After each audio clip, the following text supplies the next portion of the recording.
Boa noite a todos. Hoje a gente tem um tema extremamente importante aí para a atenção básica, para os médicos que trabalham na atenção básica, para as equipes de saúde da família, que é o programa, né, Previne Brasil, que foi instituído por uma portaria em 2019, e esse programa ele vai ditar, né, as novas normas, né, de financiamento para a atenção primária, introduzir a os indicadores, a captação ponderada, o pagamento por desempenho, o incentivo por ações estratégicas e os recursos, né? Como é que eles são transferidos. Não é isso, doutora Márcia?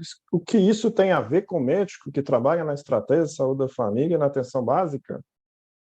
Esqueci de apresentar a doutora Márcia. Doutora Márcia Moreira de Moraes, ela tem mestrado em administração pública, especialização em saúde coletiva. É isso mesmo? Isso mesmo, obrigada, doutor Hermes, pela introdução aí, é um prazer novamente estar participando do Quintas com a PrEP, e hoje para falar do Previne Brasil, né? O que isso tem a ver com médico? Tudo, né? Por que tudo a ver com médico? Porque o Previne Brasil é a nova fonte de financiamento federal para atenção básica. Então, ele o cofinanciamento, a cota parte federal, que é uma grande fatia do custeio da atenção primária em todo o Brasil, é a partir da customização do Previne Brasil. Como bem citou o doutor Hermes, o Previne nasce em 2019 com uma nova roupagem para o custeio da atenção primária. E, nesse contexto, né, nós sabemos que os profissionais médicos, né, estão na ponta, na atenção primária, e a própria conformação do programa, como tem cadastramento de pessoas, que é uma fatia do repasse, e a outra fatia composta pelo desempenho das equipes de estratégia de saúde da família ou de atenção primária tradicional, em que os médicos estão contidos, né? E esse desempenho vai aferir exatamente indicadores que dependem da atuação dos profissionais médicos, né? E sem contar que nós estamos falando de financiamento, né? Então, o repasse federal, em boa medida, é destinado ou quase totalmente destinado ao financiamento da folha de pagamento da atenção primária. Então, quem dá sustentação financeira para financiar todos os profissionais da atenção primária, e inclusive o médico, é também o repasse federal que decorre do Previne Brasil, né? Então, tem também um grande interesse dos próprios médicos, né, que gostariam de identificar, bom, mas tem pagamento por desempenho, mas esse pagamento por desempenho não chega até o meu salário, é possível, não é possível, como é que isso pode acontecer, né? Isso é um assunto que a gente sempre vê, né, doutora, sendo levantado em algum grupo de discussão sobre atenção primária, sobre financiamento, né? Enfim, Tem é município que isso que eu acho paga o que tem a médico, ver. paga a equipe, né? Hã? E tem município que faz uma remuneração extra para a equipe, outros fazem só para o médico, Isso, outros só para a enfermagem. Então, tem uma gama de situações que acontecem dentro desse Brasil, né? Mas exato. vamos, Então, então, à portaria, para o pessoal entender direitinho por que o gestor adora que a gente preencha todos é, os, os prontuários, né? Exatamente como ele deseja. Vamos lá? consegue ver a minha tela, professor? Está Então, tá bem. compartilhado, sim. Obrigada. Então, a gente vai passar aqui um pouquinho pela conformação, configuração dessa forma de financiamento nova, que é o Previne Brasil, nova já de 2019, mas a gente teve muitos e muitos anos vinculada ao PAB, né? Quem não se lembra do PAB fixo, do PAB variável, e dos blocos de financiamento da atenção básica. O bloco de financiamento nasce em 2006, né? Mas o PAB é anterior a 2006. Então, por muitos anos, a gente teve um modelo de financiamento que perdurou até 2018, né? Ou até o início, na verdade, do Previne Brasil, que é exatamente essa antiga forma de repasse do PAB. Como é que era o PAB? O PAB fixo era um per capita por município, tinha uma tabela que publicava os 5.570 municípios e dizia qual que era o valor per capita de cada um desses municípios. Então, tinha um grupo de municípios, tinha um valor, a maior parte deles era o mesmo valor, e tinha uma diferença para municípios da Amazônia Legal, sabe? Tinha umas classificações dentro da definição do valor do PAB fixo. Então, era fixo per capita. Independente, portanto, se a pessoa é residente, né, no município A ou B, era criança, adolescente, gestante ou idoso, enfim, não havia distinção de perfil, né, demográfico nenhum na composição do PAB, tá? E tinha o PAB variável. O PAB variável é muito parecido com as ações estratégicas do Previne Brasil. Então, as equipes de saúde da família, né, da estratégia de saúde da família, qualquer das modalidades, tinha um valor fixo de repasse por equipe. Então, se você tinha uma equipe cadastrada, credenciada, homologada, você tinha o repasse correspondente àquela equipe. Se você implantava a equipe, você tinha dinheiro. Se você não implantava a equipe, você não tinha dinheiro. Então, a variável era dessa forma, de acordo com o que você tinha implantado, de acordo com a Política Nacional de Nutrição Primária no seu município, né? E com o Previne Brasil, nós temos 3 fatias, vamos dizer assim, né? A primeira delas diz respeito à questão do cadastro de pessoas, que é a captação ponderada. Eu vou explicar como é que é essa captação ponderada. Então, você deixa de ter a remuneração em cima de estimativas populacionais do IBGE, que estava lá no PAB, e passa a receber por pessoas cadastradas na sua área de atuação lá da sua equipe, tá? Então, a captação ponderada, ela paga por pessoa cadastrada conforme o perfil, né, demográfico, o índice, tá, de vulnerabilidade ou a localização do seu município, conforme a classificação do IBGE. Então, é uma customização do custeio a partir do cadastro, e eu vou detalhar um pouquinho mais sobre isso. Outra fatia do Previne é o pagamento por desempenho, tá? Então, foi pactuado um conjunto de indicadores, 7 indicadores a princípio, tá? Teoricamente, indicadores simples de serem cumpridos, porque nós estamos falando, né, de aferição de pressão, atendimento odontológico, 6 consultas de pré-natal, nós vamos passar por todos eles, mas estou dizendo que são indicadores que já estão no nosso mapa de trabalho, sendo pactuados há muitos anos, não tem nada de muito complexo, né? Mas a gente vê um resultado ainda muito aquém do que se esperava na apuração para fins de pagamento Previne Brasil. Também vamos passar por cada um dos indicadores, tá? E especialmente por ação que foi publicada muito recentemente, já do primeiro quadrimestre de 2023, tá? E o incentivo para as ações estratégicas, que eu falei que parece com o PAB variável, porque são remunerações por componente instalado no seu município. Então, as equipes de saúde bucal, por exemplo, não estão na lógica do custeio do Previne lá, do pagamento por desempenho, elas estão na ação estratégica, do mesmo modo que o financiamento de ACS, por exemplo, de CEL e tantas outras ações estratégicas, nós vamos passar também por elas aqui, tá? De qualquer modo, a apuração do valor a ser repassado para o Previne Brasil, ela ocorre de forma quadrimestral e o repasse se dá ao município mês a mês, tá? No bloco de custeio, né? Ou seja, o bloco de manutenção da atenção primária, tá? Manutenção das ações e serviços públicos de saúde, que é onde cai o repasse, tá? Perdão. Então, aqui nesse quadro, vocês conseguem ver as 3 possibilidades de composição do Previne, né? Captação ponderada, tá? Que é o pagamento por pessoa, e ponderada pelo quê? Ponderada segundo as necessidades. Então, aquilo que eu estava dizendo, esse município é de um centro urbano ou é um município distante? Se ele é de um município distante, custa mais prestar serviço de saúde nesse município. Então, o peso para a população nesse município é maior. Do mesmo modo, essa pessoa cadastrada é criança até 5 anos, é idoso acima de 75, então quer dizer também que tem remuneração diferenciada. Jovem, não, é peso 1.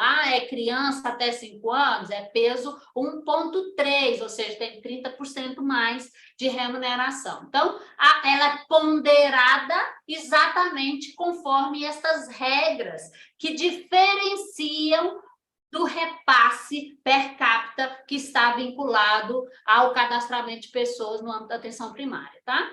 E o pagamento por desempenho é o conjunto de indicadores pactuados, tá?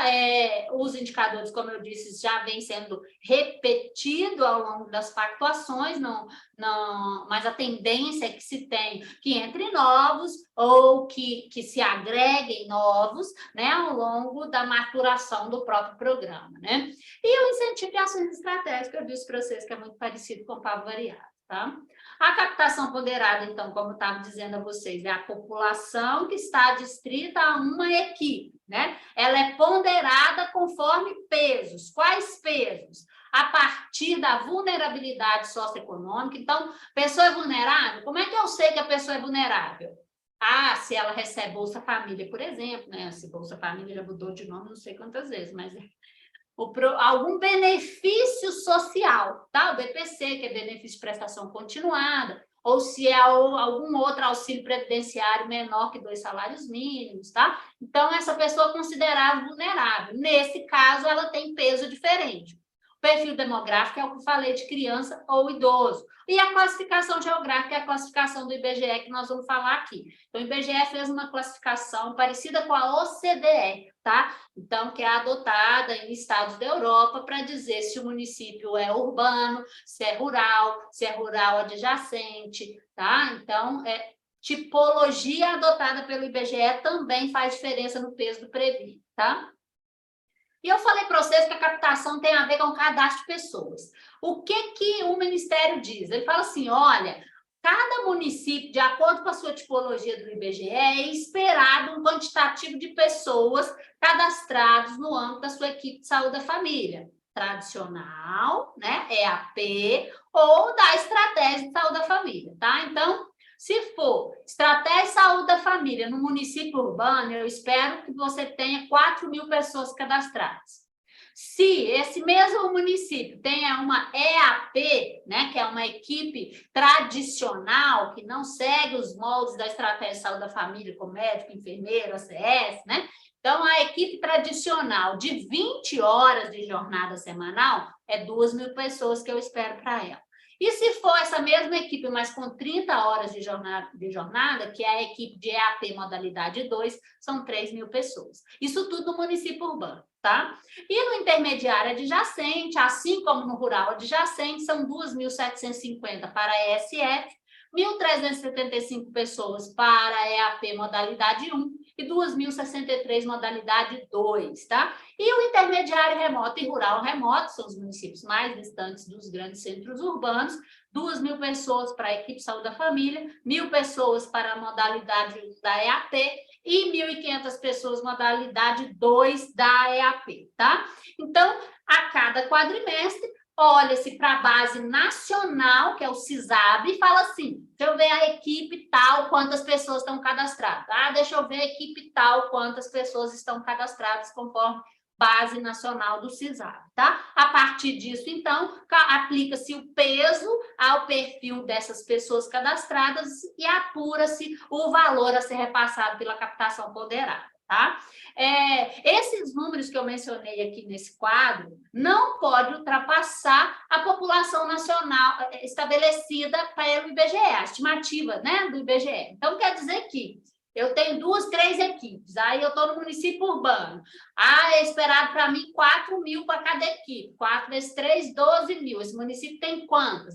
Esse município tem 10.000. Então, essas 2.000 não, se tiver cadastro para ela, né? Que é entre 10 e 12, não vai ser pago, porque o limite é o número de pessoas da estimativa do IBGE. A exceção é para municípios muito pequenos, tá? Aqui não dá nem para chegar a esses números aqui que eu mencionei para vocês, né? Nós temos municípios no país com 700 e poucas pessoas, então isso significa que não vai se encaixar em nenhum desse perfil. Aí, nesse caso, há uma exceção em essa questão do custeio do pagamento per capita, tá? É como se houvesse pagamento por pessoas que não existem, sabe? Ou seja, Se eu tenho um município de 700 pessoas e eu sou um município, né, rural, por exemplo, adjacente, tem 700 mil habitantes no IBGE, eu vou receber e eu tenho aqui uma equipe de estratégia da família, eu vou receber por 2.750 pessoas neste exemplo, e não pelas 700, porque eu tenho que dar sustentabilidade, né? Eu tenho que ter uma equipe de saúde ali para assistir, ainda que seja uma escala populacional pequena, tá? Então, tem essa exceção importante de se destacar. Os critérios de vulnerabilidade que eu mencionei é exatamente a Bolsa Família, BPC ou benefício providenciário, né? Como eu já disse. E essas pessoas que têm esse tipo de perfil têm peso maior, à razão de 30% na conta, né? E o perfil demográfico é crianças até 5 anos e os idosos acima de 65. Também tem 30%. Mas se eu sou um idoso e tem BPC, não aplica 2 vezes, não, aplica só uma vez. É uma ou outra, tá? Então, é 30% possível. E a classificação geográfica é aquela do IBGE que eu mencionei. Então, o município é rural, município é intermediário, é rural adjacente, é intermediário remoto, é rural remoto, essas características que o município apresenta. Como eu disse, lá da OCDE, que o IBGE adaptou para a condição brasileira. Que distância que eu tenho, qual que é o meu tamanho populacional, a distância que eu estou de grandes centros urbanos, né? Então, são características dos municípios que eu classifico, tá? Então, olha só, eu posso ter um município urbano, mas que tem zona rural, com equipes de estratégia de saúde da família implantada na zona rural. Mas isso muda, altera o fato do município ser classificado como urbano? Não. Tá? Então, isso é um detalhe, uma crítica até, que vale aplicar a essa modelagem que se adota a partir da classificação do IBGE, porque em saúde, não foi uma classificação feita para a saúde, entende? Então, ela tem problemas quando a gente começa a se aproximar da realidade que só a saúde enfrenta. Então, eu tenho um município, é urbano, a sede é perto da capital, mas ele tem uma zona rural extensa, o acesso é difícil, a população é pequena nesses espaços, como é que eu vou conseguir cadastrar 4.000 pessoas nesses lugares? Percebeu como é que é complexa a organização do SUS? Mas é isso que está em vigor ainda, tá? E esses são os pesos que se aplicam à classificação geográfica do município, tá? Então, se for um município urbano, peso 1, independente se a equipe for lá na zona rural, tá? Agora, intermediário adjacente ou rural adjacente, peso 1,45. Ou peso 2, se for rural remoto, intermediário remoto, que são os mais distantes, tá? Então, esses pesos, eles são refletidos aqui, ó, nesse esquema, tá? Então, eu avalio a população cadastrada, ela é vulnerável? Ela está no perfil demográfico de criança ou de idoso? Mais 30%. O município é urbano? Peso 1. O município é intermediário, adjacente?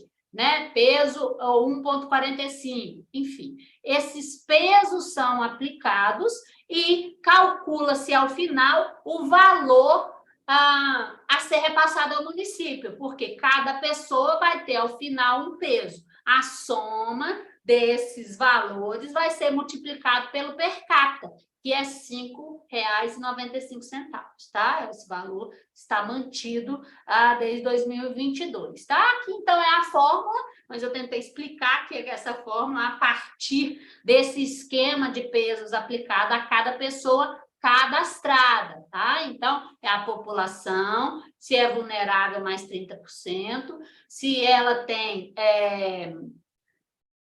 no perfil demográfico, idoso ou criança, mais 30%, mas lembrando que é um ou outro, né?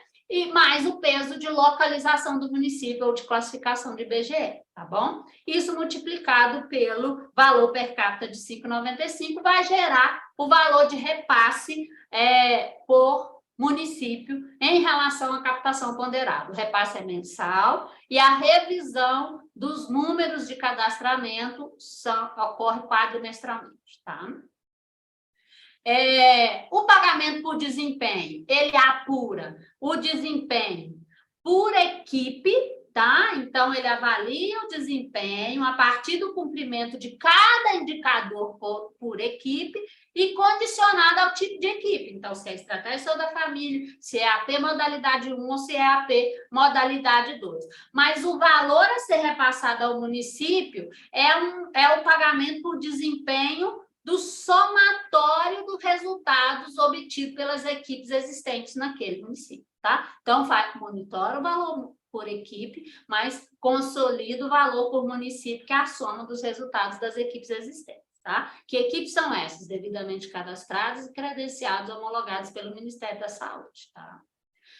Os indicadores que foram pactuados são indicadores de processo, resultados globais da atenção primária, tá? Essa é uma diretriz para a escolha dos indicadores que comporá o pagamento por desempenho, tá? Então, para escolher esses indicadores, a tripartite tem que avaliar relevância clínica, epidemiológica, possibilidade e simplicidade de construção desses indicadores, né?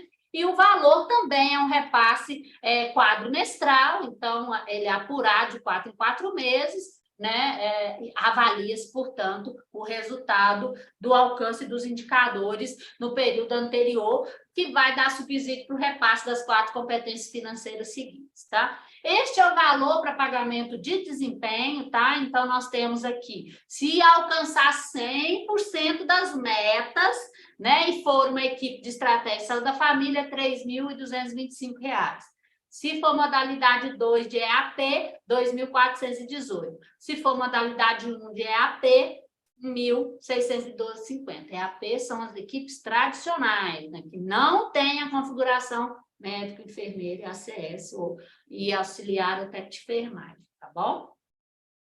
E aí a gente vai passar aqui pelos indicadores de desempenho, esses têm mais relação com a atuação médica, né? O de cadastro tem íntima relação com a atuação essencialmente do ACS, né? Que é a captação, o cadastro de pessoas, tá? Agora aqui a de desempenho, essas têm muito mais a ver com a atuação da equipe CIA especial do médico, tá? Esse quadro que a gente está vendo aqui são os indicadores, tá? Os 7 indicadores pactuados, os resultados do terceiro quadrimestre de 2022 em comparação com o primeiro de 2023. Então, no indicador de consultas de pré-natal, que é pactuado 6 consultas, né? A média Brasil, tá? O resultado Brasil no último quadrimestre de 22 foi 44%. Já no primeiro quadrimestre de 23 passou a 50%. Então, deu um avanço, né, significativo aí de um quadrimestre para o outro. Pré-natal, né, sífilis e HIV, o percentual alcançado no Brasil foi 62%. No terceiro quadrimestre, 69%. No primeiro de 23. Também houve um avanço, né?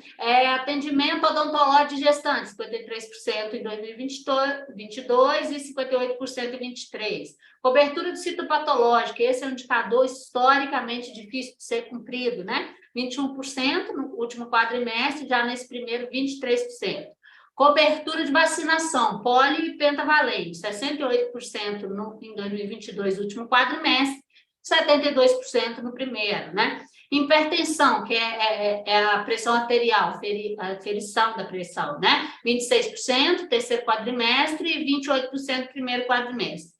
E a hemoglobina glicada, né, para controle do diabetes, 22% no terceiro quadrimestre de 22 e 24% no primeiro quadrimestre de 23.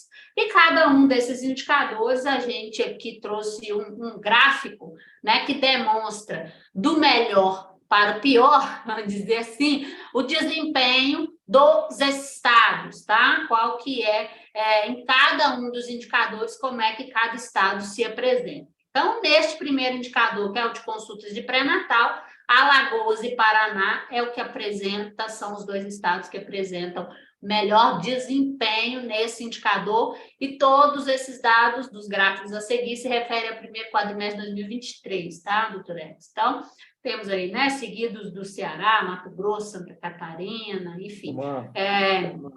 O resultado sendo que o que tem pior desempenho é o estado do Amapá, seguido de Roraima, Pará, Acre, né? Vejam que são os estados do norte, né? Amazonas, todos eles da região norte com pior desempenho em relação à consulta de pré-natal. Já o indicador relacionado ao controle de sífilis e HIV, Alagoas também vem com um excelente desempenho, mas o Amazonas deixa, né, a ponta do gráfico e vai para o outro lado, né, melhora significativamente em relação a esse indicador, e seguido de Sergipe, Distrito Federal, né, e nesse exemplo, pior... Sim? Faz uma gentileza para mim. Retorna naquele primeiro slide lá, 2022, 2023, uns 2 atrás. É impressionante como é que... Seu áudio está bem ruim, viu, doutor Edson? Tá. É impressionante como é que as percentagens aí são baixas, né? São percentuais baixos. A gente tem metas baixas também, viu, doutor Edson? Então, se eu não me engano, a meta para o indicador de pré-natal, por exemplo, é 45%. No âmbito do Previne, ok? Então, se a gente for considerar esses 45%, né, ele não foi alcançado na média Brasil, né? Esse indicador média Brasil não serve para nada para efeito de repasse, o que vai valer o resultado do município, né? Então, em algum município, com certeza, como a gente viu ali isoladamente no gráfico, tem lá 80%, por exemplo, mas tem alguém muito ruim puxando para baixo essa média, né? Então, de um modo geral, os resultados, os valores estão bem baixos, né? Resultados que nos parecem ruins, né? A gente vê uma melhora em indicadores, por exemplo, como os da vacina, né? Que a melhora é razoável, mas ainda assim muito aquém do esperado se a gente considerar o histórico de cobertura vacinal do Brasil, né? Podemos continuar? Eu só te chamo a atenção aí a hipertensão arterial, né? 26%, 28%, hemoglobina glicada, que a gente imagina que precisa de alguma coisa dentro do município, pequeno, né? Para fazer o exame, a gente também vê uma percentagem bem baixa, né? Na verdade, o que se observa é que é possível que tenha um problema no registro, né? Na captura dessas informações, porque você imagina, né? Um percentual tão baixo de aferição de pressão, e a gente sabe que é uma ação rotineira, né? Não se faz acompanhamento de hipertenso sem fazer aferição de pressão. Com certeza essa ação acontece. Agora, ela está registrada adequadamente no sistema? Né? Será que as equipes estão acostumadas a fazer o registro no prontuário eletrônico, né, do ESUS, ou do prontuário utilizado, né, pelo município, de software terceirizado ou desenvolvido pelo próprio município?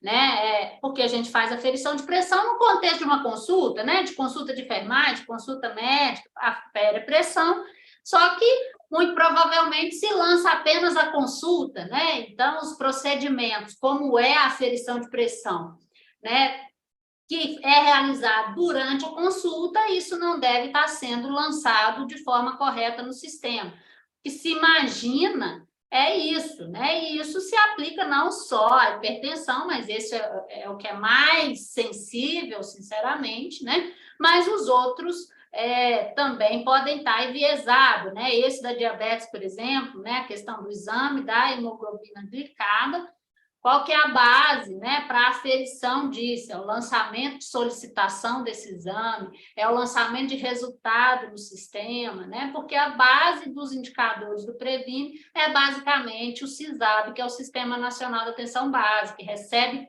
todo o compilado de informações dos prontuários eletrônicos utilizados na atenção primária, né? Que também é uma novidade, né, doutor Edson? Não, né? Com certeza tem aí os médicos que nos ouvem, né, tá acostumado ainda em lugares que não tem o prontuário implantado adequadamente, ou não tem uma internet boa, ou não tem um equipamento bom, e aí, no fim das contas, não consegue fazer o lançamento dos procedimentos. Então, tem várias coisas que permeiam o resultado, né, para além de dizer assim, eu faço ou não faço. Muito provavelmente eu faço, mas isso não aparece na base nacional, por todos esses detalhes que a gente sabe que existe ainda, né? Seja de infraestrutura, de conhecimento, informação disseminada que a gente pode não ter ainda, enfim, né? Ok, perfeito. Vamos lá? Vamos lá. Então, a gente estava aqui nesse gráfico, né, do pré-natal. Os estados maiores, né, lá, ó, São Paulo, Minas Gerais, Rio de Janeiro, só Amapá aí, né, que é menor, né, na ponta pior do gráfico, vamos dizer assim, com resultados piores em relação a esse indicador, né, de sífilis e HIV.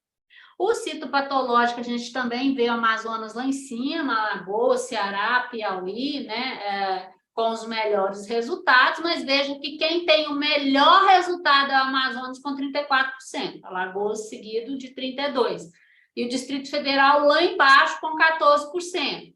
Agora, né, a gente imagina que o Distrito Federal, por exemplo, tem grande influência de cobertura de planos, né? A gente sabe que está lá a maioria dos servidores públicos federais, nesse caso, todos eles com planos. Então, eu imagino que a cobertura de plano de saúde nessa região é muito alta. Então, em que medida isso está implicando no resultado do citopatológico pelo Previne Brasil, né? Então, são detalhes que precisam ser avaliados e customizar o indicador a partir da realidade do território, né? Mas, de qualquer forma, 14% é bem baixo, né, para o Distrito Federal.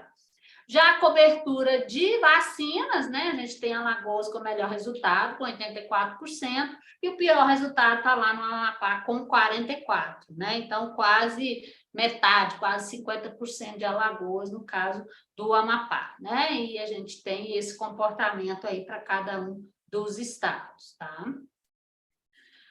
Hipertensão, ó, veja só que o melhor estado, né, em relação à aferição de pressão é o Ceará, com 41%.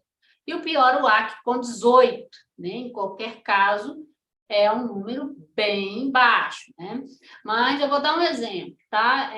Digamos que eu vou a uma equipe da Estratégia de Saúde da Família, não importa, uma equipe da atenção primária, e eu estou com um pico de pressão. Aí alguém da equipe, né, vai fazer a aferição da pressão e vai lançar no sistema, no prontuário, no registro, né, eletrônico, a minha alteração de pressão. O sistema, ele lê automaticamente que eu sou hipertensa. Olha que doideira. E isso também interfere na apuração do indicador, né? Então, não é possível editar, por exemplo, em algum momento, para falar assim, olha, a Márcia não é hipertensa, foi episódio ocasional, vamos dizer assim, né, que teve. Então, isso fica prejudicado na hora de aplicar, apurar, na verdade, o número de aferição de pressão em razão do número de hipertensos cadastrado naquela equipe, tá? Então, é também um número uma realidade que com certeza interfere na apuração desse indicador, tá? Me lembrei aqui desse problema que o ESUS apresenta, tá? Em relação ao diabetes, né, a hemoglobina glicada, o Ceará com 39% e o Acre com 15%, né? Então, números extremos, né, em relação a esse indicador também, né? Então, gestantes, né, a questão da atenção saúde bucal em gestantes, o Alagoas tem 79% e Roraima e Acre com 42% neste indicador, né? Então, basicamente, são esses os 7 indicadores, esses são os resultados apurados, né, para este primeiro quadrimestre de 2023. A pergunta, então, que boa parte dos médicos fala, mas esse valor de repasse do indicador de desempenho é para o médico? É para a equipe? Né? Não exatamente, né? O valor ele é apurado como contrapartida federal para o custeio da atenção primária, tá? Então, quem é o custeio da atenção primária? Mais do que o custeio, na verdade, a manutenção da atenção primária. Isso significa que esse recurso vai destinado desde água, luz, telefone, folha de pagamento do porteiro, da secretária, né, do posto, do gerente, os componentes da equipe, até a reforma da UBS, pintura da UBS, né? Esse dinheiro não é para fazer grandes investimentos, mas é para manter toda a assistência da atenção primária. E ele é suficiente? O recurso do Previne é suficiente? Não, não é. Né? Hoje, nominalmente, o que a gente observa é que os municípios é que investem a maior parte do recurso em saúde. Tá? Então, é um repasse destinado à equipe? Não é. Ele pode ser destinado, em alguma medida, a um incentivo, né, também de resultados aos membros da equipe? Pode, o município é que tem autonomia para definir isso. Quem legisla sobre remuneração de servidor é o município. Então, o município vai falar assim, eu quero passar uma lei na Câmara que institui um incentivo, uma gratificação aos profissionais da equipe de estratégia da família e atenção primária tradicional que alcançarem desempenho satisfatório no Previne Brasil, nos indicadores tais e tais. Aliás, nem precisa ser só os indicadores do Previne, pode ser os que o município entender como mais adequado para o seu território, né? Isso é uma autonomia do próprio município, tá? Márcia, os médicos, não sei se você vai saber responder, mas os médicos perguntam assim, eu sou do programa Médicos pelo Brasil, eu não ganho repasse do Previne. Eu sou da equipe, mas quem ganha é só a enfermeira. Então, quer dizer que o município pode fazer, através de lei, né, essa escolha, ou tem que ser para toda a equipe? Ou não existe nenhuma restrição? A lei é que vai dizer. Todavia, como eu disse agora há pouco, o município é quem legisla sobre remuneração do seu servidor. O médico do programa Médicos pelo Brasil, que está cedido, né, entre aspas, né, para atuar naquele município, não é um servidor daquele município. Então, não é possível o município estabelecer uma gratificação cujo beneficiário é um servidor externo, seja ele do Ministério, né, ou seja ele, no caso do tutor, vinculado à ADAPS, por exemplo, né, quando eu falo do Ministério Mais Médicos, por exemplo. Né? Então, se eu tenho um médico na minha equipe, né, que vem pelos programas de provimento federal, ele não é um médico da minha folha de pagamento. Ele não é um servidor público do município. E eu, por esse motivo, não tenho autonomia para legislar em relação à remuneração desse servidor, porque ele não tem vínculo comigo. Quando o município manda um projeto de lei para a Câmara, ele está falando assim, olha, cria a gratificação para os servidores do município A ou B. Né? Então, um servidor que ocupa um cargo que está previsto no plano de cargas, carreiras e salários daquele município, ele vai ser beneficiado com uma gratificação de desempenho A ou B. E a fonte para pagamento pode ser recurso municipal, federal ou estadual, não importa. Pode ser ou não ser os recursos do Previne. Essa é uma avaliação local do município de decidir pagar o valor do salário e de estabelecer gratificação de desempenho, tá? Uma coisa não está amarrada à outra, a autonomia é municipal, conforme o artigo 37 da Constituição Federal, tá bom? Mas aí nós vamos ter que esclarecer outros fatos, vai me desculpar aí insistir, doutora Márcia, mas, por exemplo, o programa Médicos pelo Brasil, o programa Mais Médicos, ele tem uma contrapartida municipal. Mesmo essa contrapartida municipal precisa de uma lei municipal para regular, é isso? Sim, mas essa contrapartida é uma contrapartida que não é remuneração, ela não tem efeito remuneratório, né? Como seria a gratificação por desempenho. Essa contrapartida é uma contrapartida para a pessoa, normalmente é para ela morar, né? Ela vem de outro lugar, ela mora naquele município, porque está no programa de provimento federal e tudo, então é um auxílio financeiro para a pessoa se instalar e prestar seus serviços naquele lugar. Ela não tem o condão remuneratório, como seria uma gratificação de desempenho. Remuneração só para servidores. Não, perfeito. É porque essas dúvidas sempre aparecem, né? Então, às vezes o município faz de uma forma, o outro município faz de outra. Às vezes a pessoa está no programa Médicos pelo Brasil, mais médicos, e às vezes em relação ao Previne Brasil. Então, são coisas muito particulares, né, que têm visões administrativas e jurídicas também particulares. Não é isso, doutor? E é bem interessante essa observação, Torex, porque eu, por exemplo, que já atuei, né, na gestão municipal por algum tempo, não sei se vocês sabem, mas assim, quando a gente teve a descentralização do SUS aos municípios, nós tínhamos muitos servidores federais e estaduais que foram cedidos aos municípios, né? E no meu município, nós tínhamos servidores cedidos, tanto pelo governo federal quanto pelo Estado.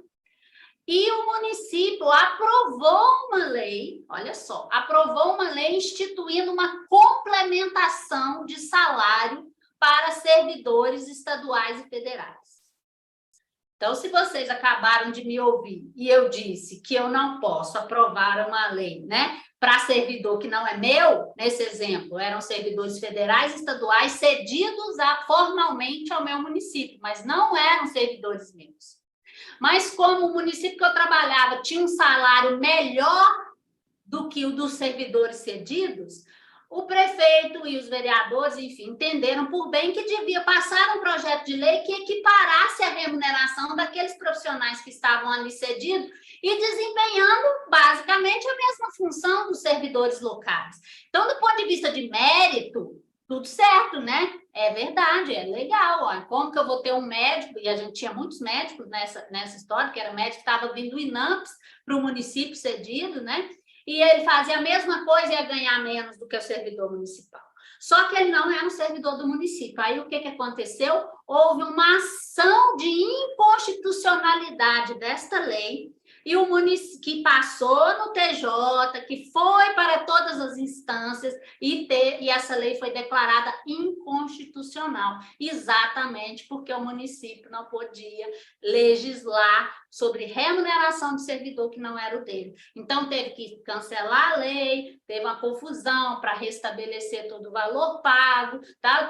Tô trazendo aqui um caso de realidade que tem total relação com o que nós estamos falando aqui. E até mais importante, porque aqui nesse meu exemplo nós estamos falando de profissionais que também eram concursados. No caso dos profissionais dos programas de provimento, né, eles não têm cargos na União, eles ocupam uma função, né, de médico dentro de um programa de provimento.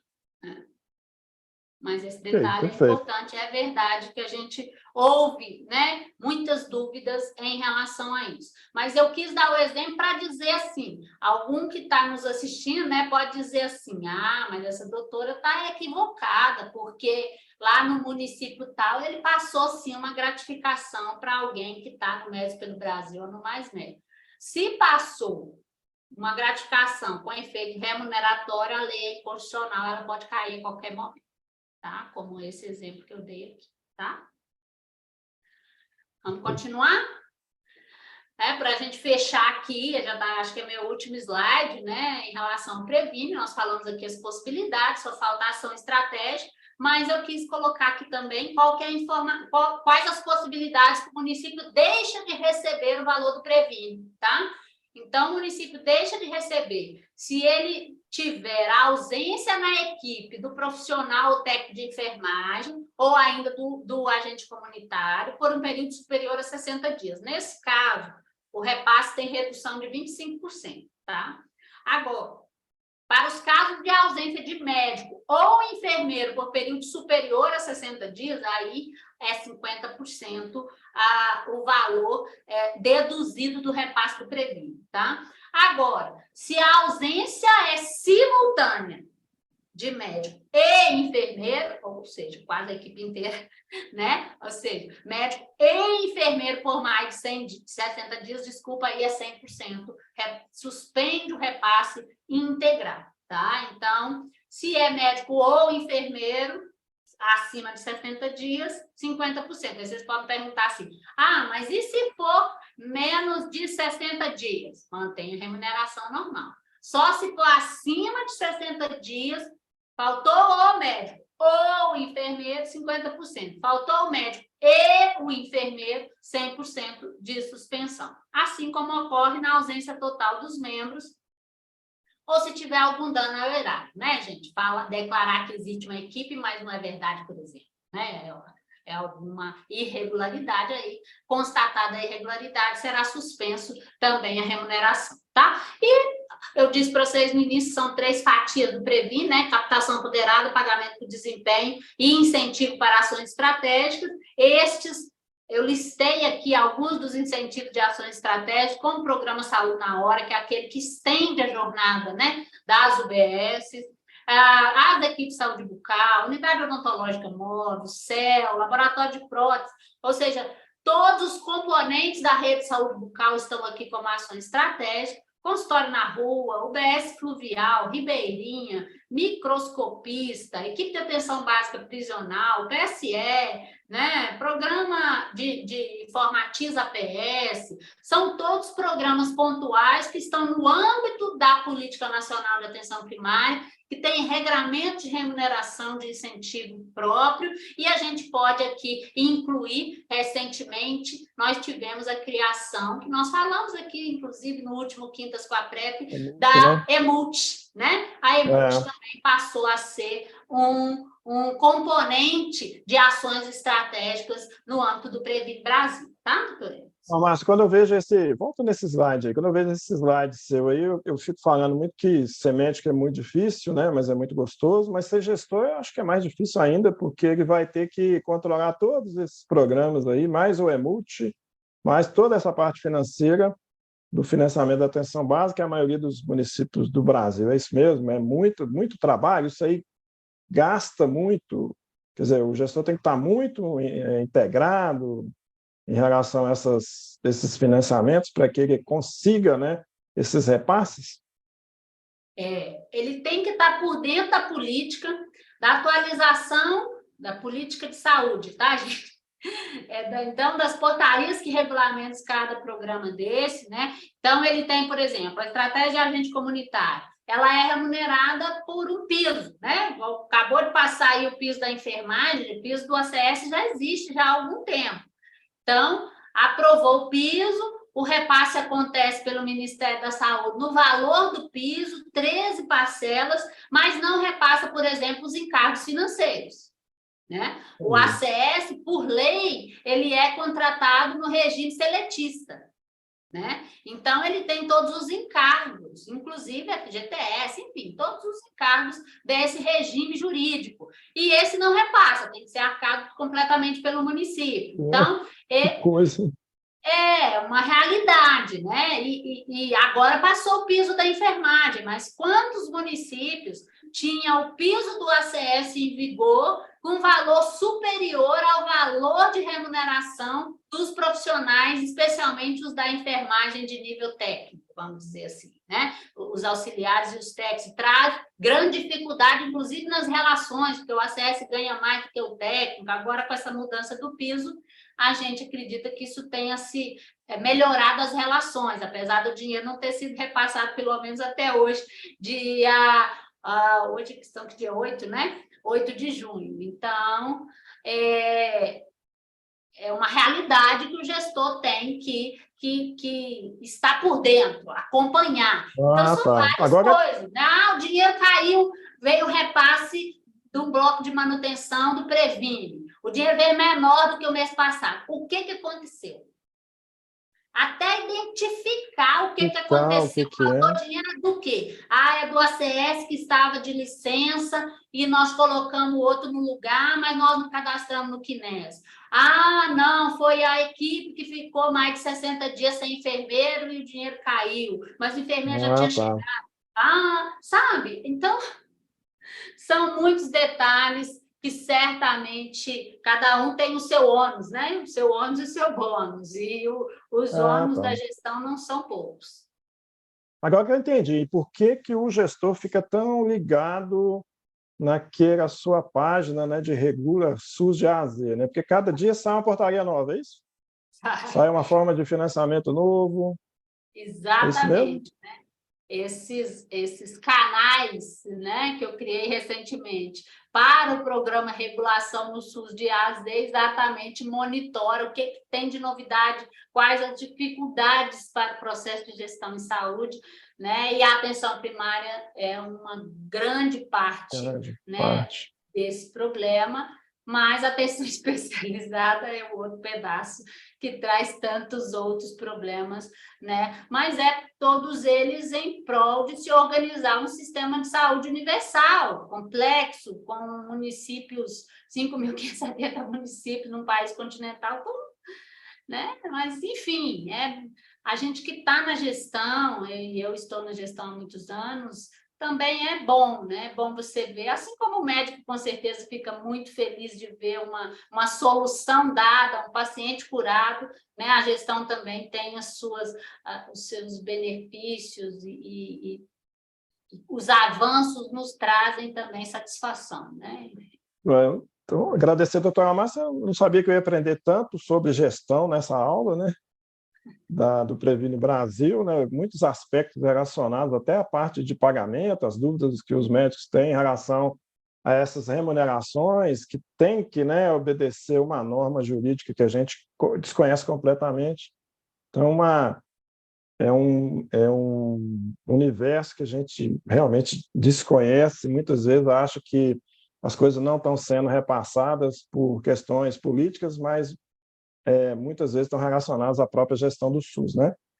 Agradecer a doutora Márcia, né, pelas importantes informações, não só do Previne Brasil, mas as condições que a gente pode receber ou não algum repasse em relação a qualquer, né, remuneração municipal, né? Agradecer também, convidar depois a doutora Márcia para falar mais sobre o, o programa que ela tem, acho que é diário, né? Para a gente entender, porque tem muito médico que gosta de gestão também. Fica aí o convite, viu, doutora Márcia? Muito obrigado. Eu que agradeço, doutor Ex, estou sempre à disposição para bater papo aí dessa interface, né, que tem a gestão e a atuação médica, que é tão valiosa para os resultados assistenciais, não é mesmo? Exatamente. Grande abraço, então, uma boa noite. Boa noite, tchau, tchau. Tchau, tchau.